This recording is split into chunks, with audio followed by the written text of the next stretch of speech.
Националната програма со мерката 121 која представува обнова на земјоделската механизација и која беше распишана во јули и август со 120 милиони денари, побуди огромен интерес кај земјоделците.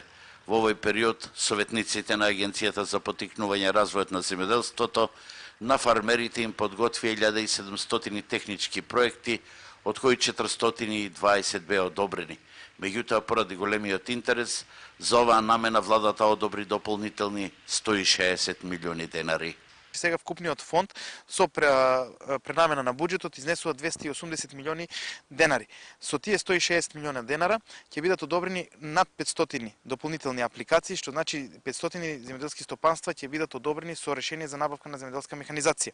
Фармерите после набавката на механизацијата средствата ги добиваат преку Агенцијата за финансиска поддршка на земјоделството по претходно извршено бодирање и рангирање, но покрај овој проект следува реализација на финансиската поддршка од ИПАР програмата, преку која се изготвени уште 1300 проекти.